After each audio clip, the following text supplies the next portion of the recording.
Many thanks for joining us. Court leader Raila Odinga has urged the National Assembly to be objective and work together with the Senate in anchoring devolution. Speaking in Western Kenya today, Raila also called on President Uhuru Kenyatta to reject the Division of Revenue Bill 2013, saying that assenting to this bill would amount to abetting efforts to frustrate devolution. Samogina reports on the rogue National Assembly that is on the war path for revenge.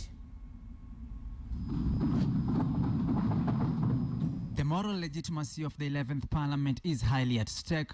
3 months since swearing in of members of Parliament, the National Assembly has drifted from its core business into sideshows engaging in tough wars with nearly all constitutional institutions.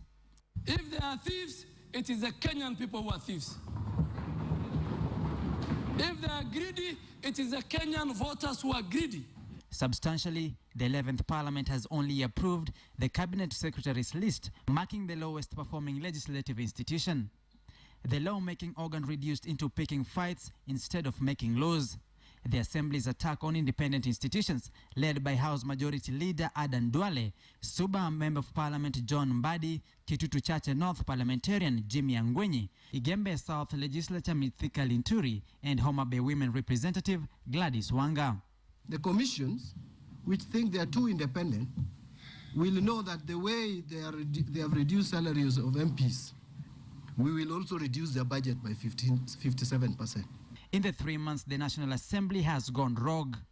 A power struggle and clamor for pay hikes has been central in its undertakings, with the House Speaker Justin Muturi as its umpire.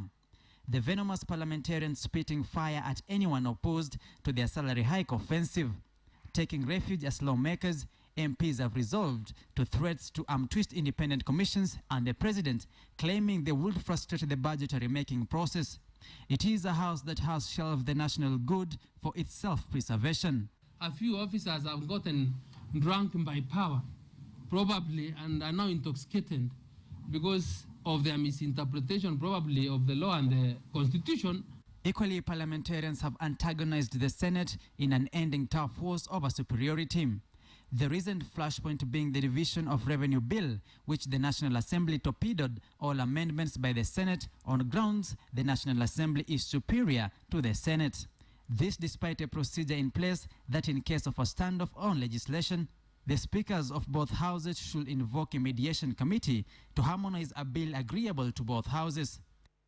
Na mimi natoa hapa wito kwa Bwana Uhuru Kenyatta asiweke sahihi hiyo mambo, arudishe tena ibaki vile Senate ilikuwa imepitisha.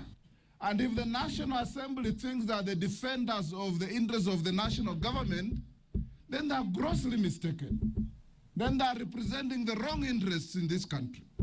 Mimi ni kama wewe tu, si umetumwa na watu wenu. Sasa sisi tumetumwa hapa na watu wetu. Yes. And the National Assembly's intolerance of coverage on their greed and primitivity has resulted to kicking out of parliamentary journalists from their designated media center. All said and done, it is a house that has earned itself public ridicule rather than trust, betraying the citizenry it's supposed to represent. Samogina, KTN.